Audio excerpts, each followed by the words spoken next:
ഉണ്ടായിരുന്നു. അപ്പൊ അന്നൊക്കെ ഞാൻ കാണുന്നത് നമ്മുടെ സീനിയേഴ്സിനൊക്കെ എല്ലാവർക്കും കേട്ടിട്ട് പഠിച്ചു നിൽക്കുന്നുണ്ടായിരുന്നു. അപ്പൊ ഞാൻ വിചാരിച്ചത് ഇപ്പൊ തന്നെ കിട്ടും, കുറച്ച് സിമ്പിളൊക്കെയാണ്, അത്രയൊക്കെ ഉള്ളൂ, പഠിക്കുമ്പോൾ കിട്ടുമല്ലോ സൈക്കോളജി ഒക്കെയാണ്. അങ്ങനെയൊക്കെയാണ് പോയത്. പക്ഷെ കിട്ടിയില്ല. അങ്ങനെ കേട്ടിട്ട് ഞാൻ തിരുവനന്തപുരത്താണ് പഠിച്ചത് DLED. അങ്ങനെ കഴിഞ്ഞ് വീട്ടിലെത്തിയപ്പം എല്ലാവരും ചോദിക്കും എന്തായാലും കഴിഞ്ഞു. അപ്പൊ DLED കഴിഞ്ഞു എന്ന് പറയുമ്പോൾ ആദ്യം എല്ലാവരും ചോദിക്കുന്നുണ്ടോ കേട്ടിട്ട് കിട്ടിയോ? ഇല്ല, കേട്ടിട്ട് കിട്ടിയില്ല. എല്ലാവരും കരുതുന്ന നമ്മുടെ ഫാമിലിയിലൊക്കെ ഇപ്പോൾ എല്ലാവരും കരുതുന്നുണ്ടോ കേട്ടിട്ട് ഭയങ്കര സിമ്പിളാണ്, എല്ലാവർക്കും കിട്ടും. ആ ഒരു മൈൻഡാണ് എന്റെ ഫാമിലിയിൽ ഞാൻ കണ്ടിട്ടുള്ളത്. പലരും എന്നോട് എന്താ പറയുക, സത്യം പറഞ്ഞാൽ ഭയങ്കര ടെൻഷനായിരുന്നു. എന്നിട്ട് അങ്ങനെ അറ്റ് ലാസ്റ്റ് ഒരു ഇവിടെ വന്ന് ചേർന്നു.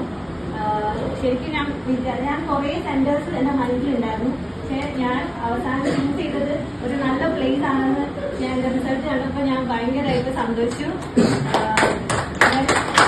ഞാൻ താമരശ്ശേരിയാണ് സ്ഥലം. അപ്പം അങ്ങനെ വന്നു. എനിക്കിവിടെ വന്നപ്പോൾ മനസ്സിലായെന്ന് വെച്ച് കഴിഞ്ഞാൽ കേട്ടിട്ട് ആ സിലബസ്, കൃത്യമായ സിലബസ് അനുസരിച്ച് നമുക്ക് നല്ലപോലെ എല്ലാ പോർഷൻസും കവർ ചെയ്ത് പഠിച്ചപ്പോഴാണ് മനസ്സിലായത് എത്രത്തോളം നന്നായിട്ട് പഠിക്കാൻ പറ്റി. കൂടാതെ പ്രദീപ് സാറിന്റെ ക്ലാസ് ഒക്കെ, കാരണം എന്താ വേണ്ടത് അത് മാത്രമാണ്. നമ്മുടെ ടെക്സ്റ്റ് ബുക്ക് കണ്ടാൽ നമുക്ക് മനസ്സിലാവും എന്താണോ കാര്യം, അത് മാത്രം നല്ല വൃത്തിക്ക് ഇനി നമുക്ക് ആ ടെക്സ്റ്റ് ബുക്ക് പഠിക്കാം അല്ലെ, ഇനി അങ്ങോട്ട് നമുക്കത് യൂസ് ചെയ്യാം. അത്രത്തോളം യൂസ്ഫുൾ ആയിട്ടുള്ള ടെക്സ്റ്റ് ബുക്സ് ആണ് നമുക്ക് ഇവിടെ കിട്ടിയിട്ടുള്ളത്. പിന്നെ സാറെടുത്തായാലും ഞാൻ ഭയങ്കര ഡൗട്ട് ചെയ്തിട്ടുള്ള ആളായിരുന്നു. ഈ വേളയിൽ മുരളി സാറെയാണ് നമ്മൾ ഏറ്റവും കൂടുതൽ മിസ് ചെയ്യുന്നത്. വളരെ ഇൻട്രസ്റ്റിംഗ്, ഐ മീൻ കുറേ ടോപ്പിക്സിലൂടെ കടന്നു പോയിട്ട് സാറെ ക്ലാസ് ഒക്കെ ഭയങ്കര രസമായിരുന്നു.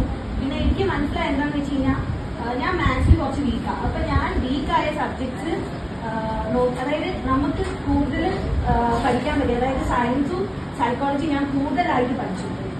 അങ്ങനെയാണ് എനിക്ക് ഈ ഒരു കേട്ടിട്ട് അച്ചീവ് ചെയ്യാൻ പറ്റിയെന്ന് ഞാൻ കരുതുന്നത്. വീക്കായ സബ്ജക്ട്സ് കുറച്ച് നമ്മൾ കൂടുതലായിട്ട് നമുക്ക് പഠിക്കാൻ പറ്റിയതിൽ നമ്മൾ ഫോക്കസ് ചെയ്താൽ നമുക്ക് എന്തായാലും കേട്ടിട്ട് കവർ ചെയ്യാൻ പറ്റുന്ന എനിക്ക് തോന്നുന്നത്.